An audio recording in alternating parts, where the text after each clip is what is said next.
우리가 솔로몬 성전 봉헌 기도를 보고 있습니다. 그 내용이 하나님, 우리 백성들이 범죄하고 또 징벌을 받고 재앙을 받게 된다면 그때 이 지어진 성전을 향해서 우리가 간구하게 된다면 하나님 우리를 불쌍히 여겨주시고 우리를 용서하여 주옵소서. 우리의 기도를 들어주시고 우리를 회복시켜 주옵소서. 정말 중요한 기도가 아닐 수가 없습니다. 너무나도 중요한 기도이지만 그것이 이 성전이 세워진 궁극적인 목적이 아니었습니다. 용서받는 것, 그게 다가 아니다. 용서받는 것, 그게 전부가 아니다. 여러분 40절 말씀을 한번 읽어볼까요? 읽겠습니다. 그리하시면 그들이 주께서 우리 조상들에게 주신 땅에서 사는 동안에 항상 주를 경외하리이다. 아멘. 이것이 목적입니다. 항상 하나님을 경외하게 되는 것. 어떻게 되느냐? 하나님이 주신 용서의 은혜가 하나님을 경외하도록 만들어주는 것입니다. 그냥 용서받고 고통받지 않는, 재앙이 없는 평안한, 그것이 우리의 목적이 아니라 더 나아가서 그 은혜를 베풀어 주시는 하나님을 아는 것이 목적이고 하나님을 경외하는 것이 목적이다 하는 것입니다. 그래서 은혜를 베풀어 주시는 것입니다. 그걸 모르면 용서받고 또 범죄로 나아가고 용서받고 또 자기 길로 나아가는, 그것은 하나님이 성전을, 하나님의 이름을 우리에게 주신 뜻과 전혀 다른 것입니다. 그러니까 우리 인생의 가장 큰 재앙은 여기에 나오는 기근이나 가뭄이나 전쟁의 패배나 질병이나 병충해나 이런 것들이 가장 무서운 재앙이 아니고 하나님을 모르는 것입니다. 하나님을 경외하지 않는 것, 범사에 하나님을 존중하지 않는 것.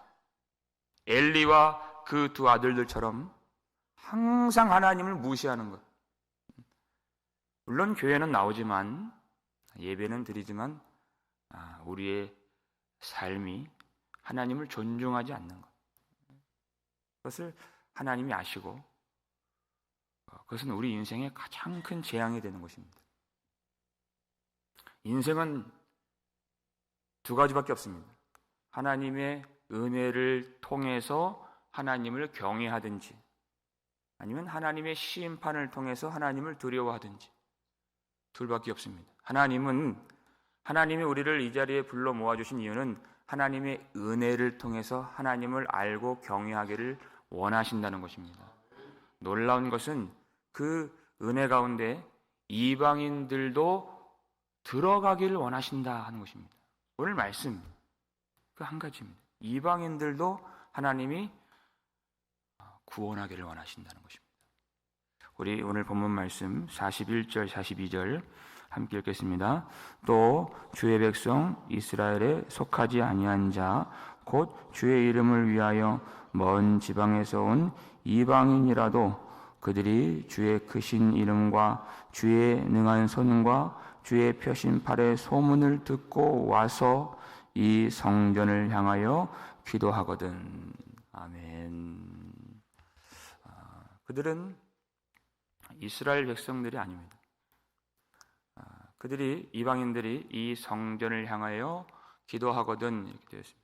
이 성전은 이스라엘 백성들만의, 그들만의 전유물이 아니라는 것입니다. 이방인들도 기도할 수 있는 성전, 그것이 하나님이 이 성전을 세우신 뜻이고 약속이고 솔로몬은 그 약속대로 기도를 올리고 있는 것입니다. 이건 솔로몬의 아이디어가 아니라 하나님이 그에게 주신 말씀인 것입니다. 우리에게 주신 약속이라고 하는 것입니다. 이방인들이 이 성전을 향해서 기도하거든 하나님 저들을 불쌍히 여겨주시고 우리에게 주신 은혜를 저들에게도 베풀어 주옵소서 하는 것입니다. 여기서 중요한 건 그와 같은 약속이 성경 곳곳에서 성취되는 것을 봅니다. 온 세계 열방의 천하 만국이 하나님을 결국은 알게 되는 것이죠. 그런데 어떻게 이방인들이 하나님의 이름을 알게 될까 하는 것이 아주 중요하다 하는 것입니다. 어떻게 알게 될까? 하나님이 성전을 세우실 때 그 성전은 내 이름을 거기에 두리라 하신 뜻이었습니다. 하나님의 이름이 있는 곳. 성전이 세워진 이스라엘은 곧 하나님의 이름을 주신 백성인 것입니다. 그 뜻입니다. 그 건물에 있다는 것이 아니라 그 백성들에게 하나님의 이름이 있다 하는 것입니다. 그러니까 이스라엘 백성들은 하나님의 이름을 가진 백성인 것입니다. 그게 하나님의 아들입니다. 하나님의 이름. 그러니까 그들이 무엇으로 살아야 되는가? 하나님의 이름으로 살아야 되는 것입니다. 에스겔 36장 20절 보니까 여러 나라에서 내 거룩한 이름이 그들로 말미암아 더럽혀졌나니 이렇게 됐습니다. 결국 하나님의 이름이 어떻게 됐습니까? 이스라엘 백성들의 범죄로 말미암아 그들이 받은 심판으로 말미암아 더럽혀졌다는 것입니다.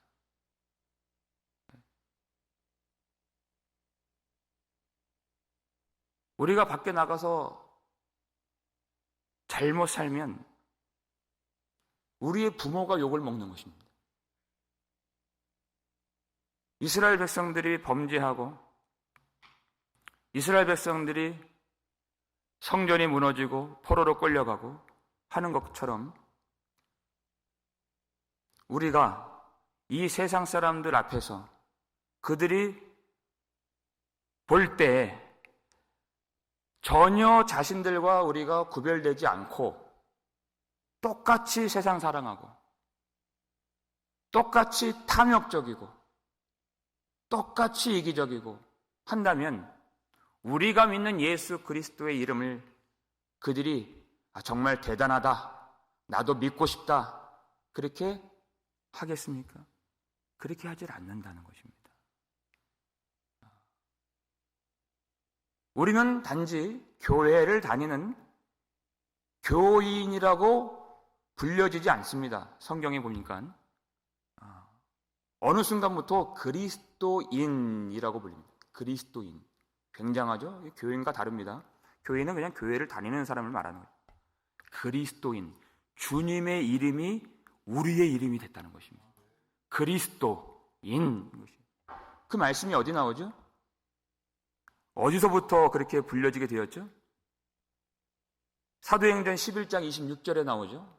제자들이 안디옥에서 비로소 그리스도인이라 일컬음을 받게 되었더라 이렇게 됐습니다. 제자들이. 그러니까 이 제자들이 중요한 것은 일컬음을 받게 되었더라 했어요. 세상 나가서 이제부터 우리를 그리스도인이라 불러주세요가 아니라 나는 이제 그리스도인입니다라고 말하고 다니는 것이 아니라 세상 사람들이 그들을 보면서 저들이 그리스도인이구나 라고 그들이 불러주었다는 것입니다. 일컬음을 받게 되었다는 것입니다.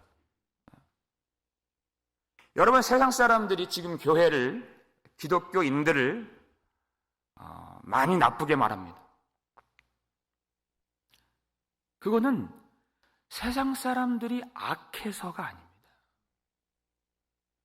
기독교인들이 악해서 그런 것입니다. 우리가 그리스도인답게 살지 않았기 때문에 그렇게 말하는 것입니다. 예수님은 어려움에 처한 사람들을 그냥 지나치는 법이 없는, 그들을 항상 불쌍히 여겨주시고 슬픔과 도탄과 죽음 아래에 있는 우리를 위해서 자기를 버리신, 자기를 내어주신 우리 주님이십니다. 그 주님의 모습이 나타나지 않으면 우리는 욕을 먹을 수밖에 없는 것입니다.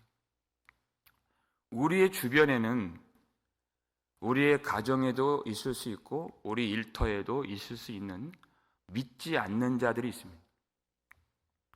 우리가 말씀을 듣고 복음을 전해야 된다는 사명감을 가지고 그들에게 복음을 전할 때 먼저 예수 그리스도의 모습이 나타나지 않는다면, 예수 그리스도의 의가 나타나지 않는다면, 그 의의 열매가 없는 상태에서 당신 예수 믿어야 돼 라고 말한다면 그들이 뭐라고 말할까요?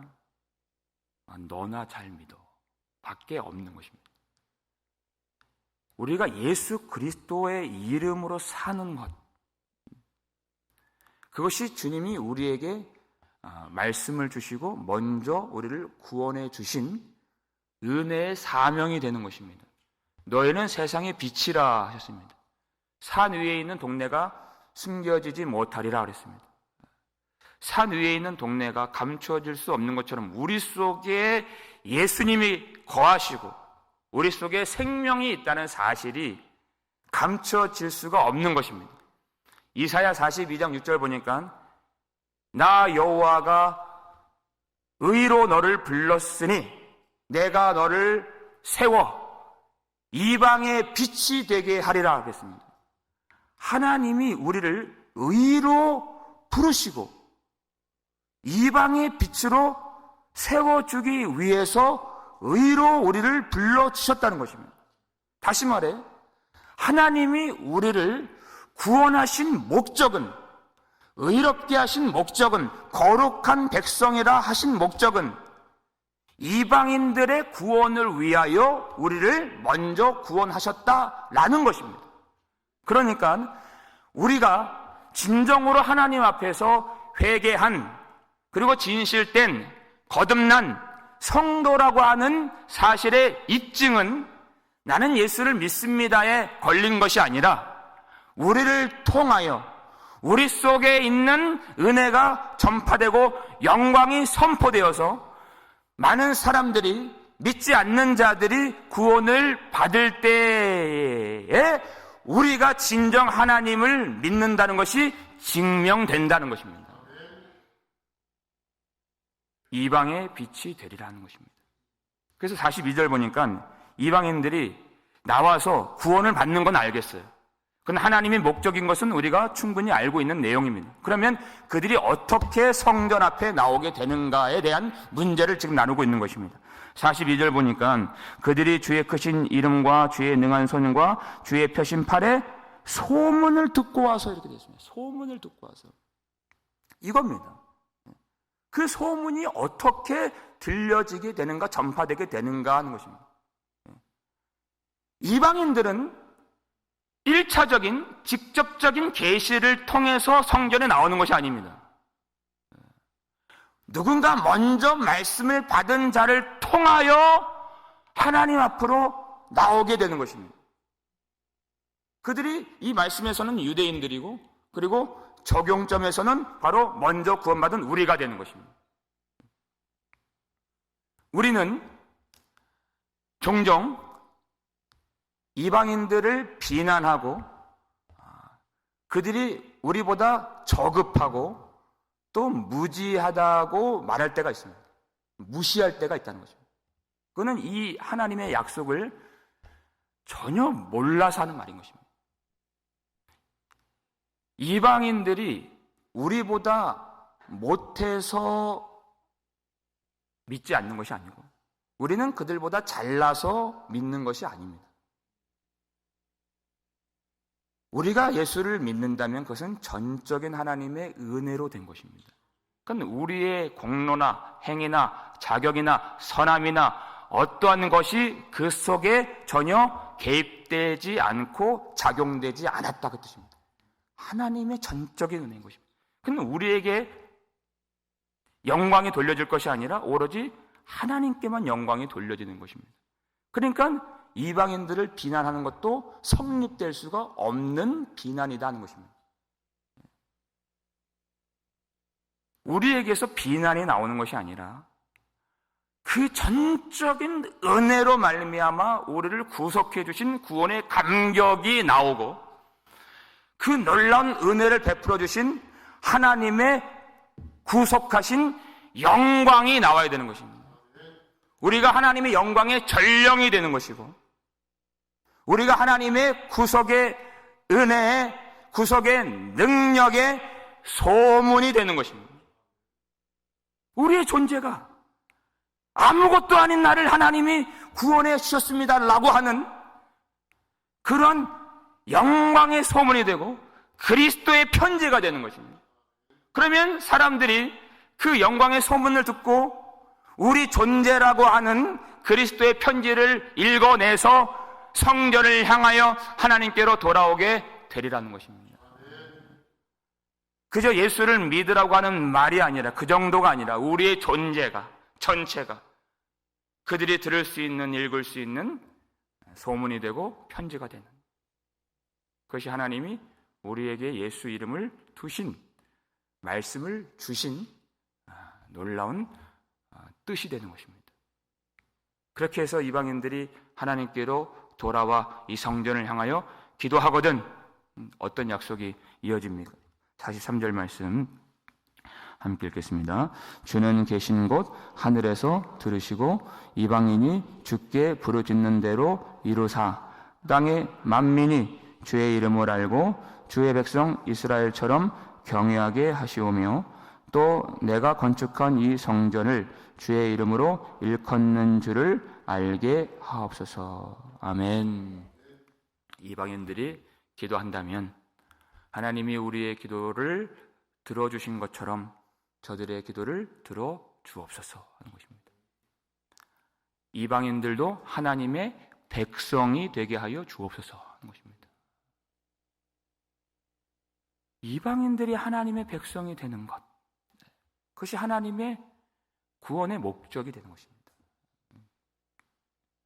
그들이 나와서 하나님 앞에 간구하게 하시고 그 기도가 응답되게 하시고 구원을 받게 하시고 하나님의 자녀가 되게 하여 주옵소서.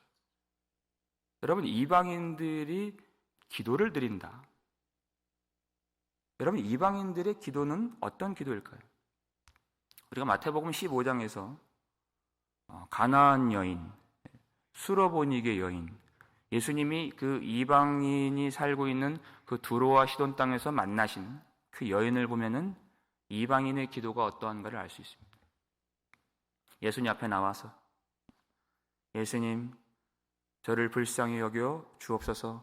내 딸이 흉악하게 귀신 들렸나이다. 예수님이 침묵하시고 아무런 말씀을 안 하십니다. 그런데도 불구하고 이 여인이 물러서지 아니하고 주여 나를 도우소서 엎드리며 간절히 간청합니다. 그랬더니 예수님이 자녀의 떡을 취하여 개들에게 던짐이 마땅하지 아니하다. 그 주님의 말씀에, 그 거절 같은 말씀에 그가 자존심 상해하지 아니하고 올소이다마는, 주여 올소이다마는 개들도 제 주인의 상에서 떨어지는 부스러기를 먹나이다. 주님이 주님의 백성들, 이스라엘 백성들에게 주시고 남은 그리고 떨어진 그 부스러기 은혜조차도 제게는 막대한 너무나도 큰 은혜가 됩니다. 그랬더니 예수님이 뭐라고 말씀하십니까? 여자여 내 믿음이 크도다. 내 소원대로 되리라. 믿음이 크도다 이렇게 말씀하신 것입니다. 이것이 이방인의 기도인 것입니다. 자기의 자격 없음을 알기 때문에 자기를 한없이 낮추는, 자기를 낮출 때 주님이 높임을 받으시는 것입니다. 자기를 한없이 낮추면 어떤 상황에도 자존심 상할 것이 없습니다. 누가 뭐라고 해도, 교회에서 무슨 일을 당해도, 어떤 사람이 어떤 태도로 나를 대해도 상처받을 일이 없는 것입니다, 사실은. 내가 살아있기 때문에, 내가 높아져 있기 때문에, 물론 그 사람이 잘못한 것이죠. 그렇지만은 내가 낮아진다면, 내가 주님을 바라보고 있다면 상처받을 일이 없는 것입니다. 그걸 겸손이라고 하는 것입니다. 주님을 바라보고 있는 것입니다. 하나님은 이방인들도 사랑하십니다. 그래서 우리 교회는 어떤 사람이 와도 은혜를 받을 수 있는 교회가 되어야 합니다. 여러분, 우리가 재단하면 안 됩니다. 누구도 여기서 소외받으면 안 됩니다. 여러분, 이방인이라 하면 자격이 없는 자들을 말하는 것입니다. 우리가 볼 때에는 아닌 사람 같아도 하나님 보실 때에는 너무나도 사랑스러운 영혼이고 존재인 것입니다. 몸이 불편하거나 장애를 갖거나 그런 사람들도 하나님은 너무나도 사랑하시고, 돈이 없거나 가난하거나 하나님은 더 귀하게 여겨주시고, 많이 배우지 못한 사람들, 힘이 없고 약한 사람들, 세상 사람들은 제껴두는 그런 모습도 있지만 하나님의 눈에 보시기에는 너무나도 아름답고 반드시 구원을 받아야 하는, 하나님을 알아야 하는 그런 영혼인 것을 여러분 아실 수 있길 바랍니다. 누구도 여기서 소외받아서는 안 됩니다. 무시해서는 안 됩니다. 멸시해서는 안 됩니다. 그것은 하나님을 멸시하는 것이라 이렇게 주님 말씀하셨습니다. 하나님이 그들을 얼마나 사랑하십니까? 하나님은 아직 믿지 않는 자들도 사랑하시는 하나님이십니다. 우리가 제일 좋아하는 말씀, 요한복음 3장 16절 말씀이 나와 있잖아요. 하나님이 세상을 이처럼 사랑하사 독생자를 주셨으니. 믿지 않는 사람들입니다. 아직 모르는 사람들입니다. 그러나 하나님은 사랑하시고 자신의 독생자 예수 그리스도를 주실 정도로 사랑해 주시는 것입니다. 우리 교회의 방향성, 우리 교회의 비전이 바로 거기에 있는 것입니다. 내가 구원을 받았다고 우쭐할 것이 아니고 남을 무시할 것이 아니고 하나님이 주신 목적대로, 주신 비전대로 우리의 삶이 영광의 소문이 되고 우리 입술에 하나님의 복음의 진리의 말씀이 있어서 그 영혼들이 만민이 하나님의 이름을 알 수 있도록, 하나님의 영광을 찬양할 수 있도록 사는 것입니다. 그 일을 위해서 우리에게 먼저 하나님의 이름을 주시고 하나님의 말씀으로 우리를 구원해 주신 그 은혜와 감격과 감사로 충만하시기를 주의 이름으로 축원합니다. 그리하여 우리가 그 충만한 은혜를 힘입어 영광의 소문이 되고 그리스도의 편지가 되어서 우리가 먼저 하나님을 경외할 때 우리를 통하여 이 땅에 있는 많은 사람들이 하나님을 경외하게 될 줄로 믿습니다.